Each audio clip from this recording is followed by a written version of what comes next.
নমস্কার বন্ধুরা, কৃষ্ণাবাই কিচেনে আপনাদের সবাইকে স্বাগত জানাই। আবারও একটা নতুন রেসিপি নিয়ে আপনাদের সামনে হাজির হয়েছি। এই রেসিপি সবারই প্রত্যেকেরই প্রায় জানা। শুভ বিজয়া দশমীতে এরকম একটা চিকেনের রেসিপি থাকলে পুরো জমে যাবে। আজকে আমার রেসিপি হলো স্পেশাল চিকেন। অলরেডি আমি এই ভিডিওটা অনেকটাই লেটে আমি পোস্ট করছি, তো এর জন্য আমি দুঃখিত। তো যাই হোক, রেসিপিটা আপনারা পুরোটা দেখতে থাকুন, আশা করি আপনাদের ভালো লাগবে। আর আপনারা হয়তো এরকমভাবে আগেও বানিয়ে দেখেছেন, তো যারা বানিয়ে দেখেছেন তাদের জন্য অসংখ্য ধন্যবাদ।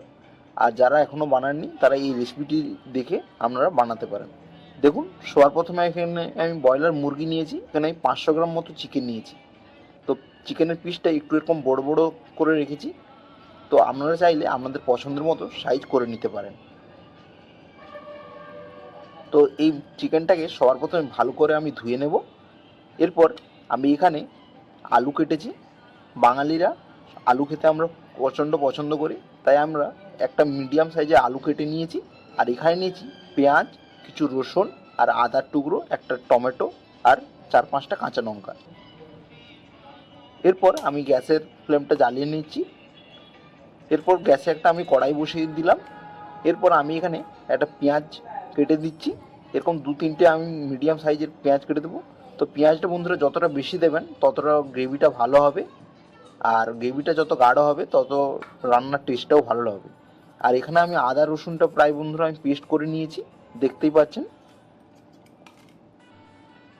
আর এখানে আমার পেঁয়াজ কাটাও পুরোপুরি কমপ্লিট হয়ে গেছে। আমি এখানে 2টো মিডিয়াম সাইজের পেঁয়াজ নিয়েছি। আর এরপর আমি গ্যাসেতে আমি কড়াই বসিয়ে সরিষার তেল আমি দিয়ে দিচ্ছি 3 টেবিল চামচ মতো। এরপর আমি পেঁয়াজটাকে ভেজে নেব।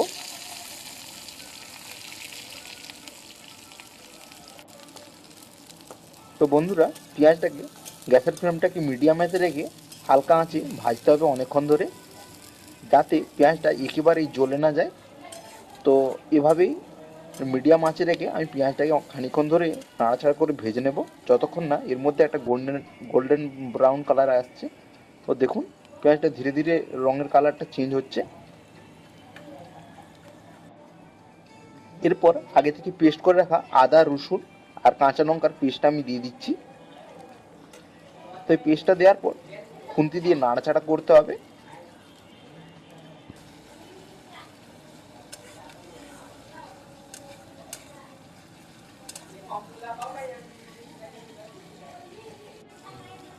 এরপর আমি একে একে বন্ধুরা আমি মশলাটা দিয়ে দিচ্ছি। সামান্য পরিমাণ আমি এখানে 2 চামচ মতো হলুদ গুঁড়ো দিয়েছি। এরপর 2 চামচ মতো ধনে গুঁড়ো আর সামান্য পরিমাণ লাল লঙ্কার গুঁড়ো। তো ঝালটা বন্ধুরা আপনাদের পরিমাণ বুঝে দেবেন। সমস্ত গুঁড়ো মশলাগুলো দেওয়ার পর খুন্তি দিয়ে নাড়াচাড়া করতে হবে এভাবে। জল না দিয়েই বন্ধুরা কষাতে হবে। তো গ্যাসের ফ্লেমটাকে মিডিয়াম থেকে লো আঁচেতে রেখে 3 থেকে 4 মিনিট ধরে বন্ধুরা মশলাটাকে আমি কষিয়ে নেওয়ার পর আমি এখানে একটা মিডিয়াম সাইজের টমেটো দিয়ে দিচ্ছি। টমেটোটা এভাবেও দিতে পারেন, আর আপনারা এটাকে পিউরি বানিয়েও দিতে পারেন, সেটা আপনাদের পছন্দ মতো আপনারা দিতে পারেন। এরপর আমি টমেটো দেওয়ার পর লবণ দিচ্ছি, যাতে টমেটোটা খুব সহজেই বন্ধুরা গলে যায়। তো স্বাদ মতো মশলাতে লবণ আমি একেবারেই দিয়ে দিচ্ছি। দিয়ে আবারও বন্ধুরা এবার খুন্তি দিয়ে নাড়াচাড়া করতে হবে। আর মশলাটা দেখুন ধীরে ধীরে কালার চেঞ্জ হয়ে গেছে। এরপর এই অবস্থাতে আমি সামান্য কিছুটা পরিমাণ জল অ্যাড করছি, যাতে মশলাটা নিচে ধরে না যায়। তারপর এভাবে খুন্তি দিয়ে আবারও নাড়াচাড়া করব। মশলাটা বন্ধুরা যত অল্প আঁচে রেখে যতক্ষণ ধরে বন্ধুরা কষাবেন, তত রান্নার টেস্টটা ভালো হবে। তো বন্ধুরা, যেমনটা আমি এভাবে মিডিয়াম আঁচে রেখে আমি বন্ধুরা দেখুন মশলাটা কষেছিলাম। দেখুন মশলাটা পুরো একটা কালার চেঞ্জ হয়ে গেছে আর তেলটা উপরে ভেসে যাচ্ছে। তো এই অবস্থাতে বুঝতে পারবেন যে মশলাটা পুরোপুরি কষানো কমপ্লিট হয়ে গেছে আমার। তো এরপর আমি আগে থেকে ধুয়ে রাখা চিকেনটাকে আমি এর মধ্যে দিয়ে দিচ্ছি। তো বন্ধুরা, আপনারা অবশ্যই কমেন্ট করে জানাতে ভুলবেন না আপনারা এইভাবে আগে আমার মতো চিকেন বানিয়ে দেখেছেন কিনা। আর যদি বানিয়ে থাকেন অসংখ্য ধন্যবাদ। আর যদি এটা প্রথমবার বানাচ্ছেন তাহলে বন্ধুরা ভিডিওটা পুরো শেষ পর্যন্ত দেখতে থাকুন। আর চ্যানেলে বন্ধুরা যারা নতুন এসেছেন অবশ্যই চ্যানেলটিকে সাবস্ক্রাইব করে আমার পাশে থাকবেন। তো বন্ধুরা এভাবে গ্যাসের ফ্লেমটাকে মিডিয়াম আঁচে রেখে এভাবে আমি চিকেনটাকে আমি কষিয়ে নিচ্ছি। তো খানিকক্ষণ ধরে আমি নাড়াচাড়া করছিলাম। তো এরপর আমি আলুটাকে যেহেতু আমি ভাজিনি তাই আলুটা এই অবস্থাতেই প্রথমে আমি দিয়ে দিচ্ছি, যাতে এভাবে মাংসটা কষাতে কষাতে আলুটাও ভালোভাবে সেদ্ধ হয়ে যাবে। তো খুন্তি দিয়ে বন্ধুরা আমি এভাবে নাড়াচাড়া করছি। গ্যাসের ফ্লেমটাকে আরেকটু হাই আঁচে রেখে কষাতে নেব, কারণ এই চিকেনটা থেকে যেহেতু আমি ধুয়ে রাখা চিকেন এর মধ্যে জল আছে, তো জলটা বন্ধুরা যতক্ষণ না এর থেকে বেরিয়েছে ততক্ষণ আমি এটাকে আমি নাড়াচাড়া করব। আর যদি বন্ধুরা আপনারা প্রথমে ঢাকা দিয়ে দেন তাতে চিকেনটা থেকে বন্ধুরা জল বেরিয়ে যাবে আর রান্নাটা খেতে ভালো লাগবে না।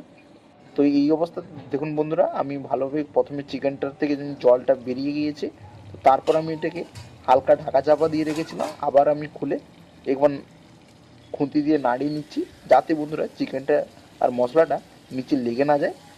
তো বন্ধুরা দেখুন চিকেনটার ধীরে ধীরে কালার চেঞ্জ হচ্ছে আর গ্রেভিটাও গাঢ় হচ্ছে।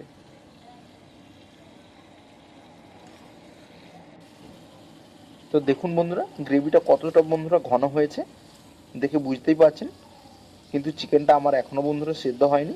তো এর জন্য আমি আবারও ঢাকা চাপা দিয়ে প্রায় 5 থেকে 6 মিনিট ধরে আবার ওইটাকে এরকম ঢাকা চাপা দিয়ে কষিয়ে নেব।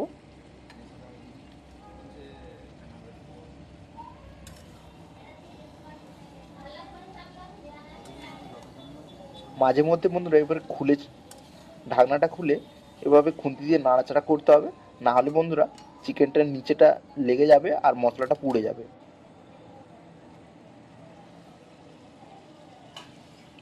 প্রায় 4 থেকে 5 বার এভাবে ঢাকা চাপা দেওয়ার পর দেখুন বন্ধুরা ফাইনালি আমার চিকেনটা পুরোপুরি সেদ্ধ হয়ে গেছে, মানে কষানো আমার কমপ্লিট হয়ে গেছে। আর চিকেনটা থেকে একটু তেল ছেড়ে এসছে, চিকেনের যে চর্বিটা তার থেকে তেল ছেড়ে এসছে আর আমার পুরোপুরি চিকেনটা পুরোপুরি কষানো বন্ধুরা কমপ্লিট হয়ে গেছে।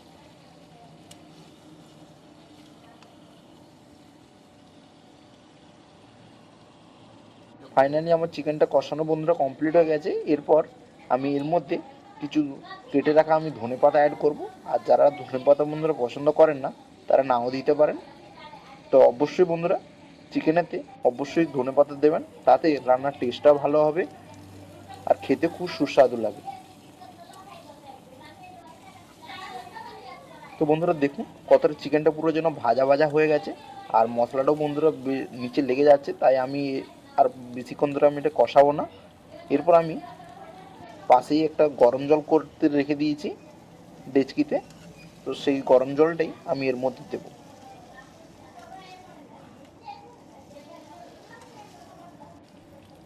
দেখুন বন্ধুরা আমার জলটা পুরোপুরি ফুটে উঠেছে। এরপর আমি জলটাকে দিয়ে দেব।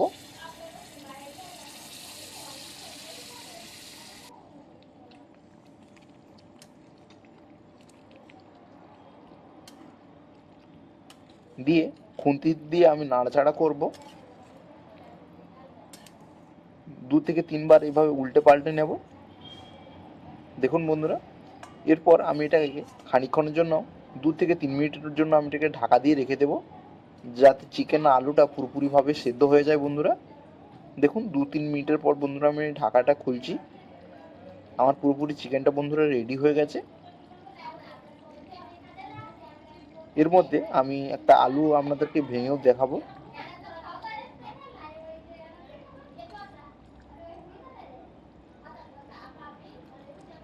আমি একটা আলুকে সেদ্ধ আলু আমি ভেঙে দেখাচ্ছি যে আলুটা সেদ্ধ হয়েছে কিনা।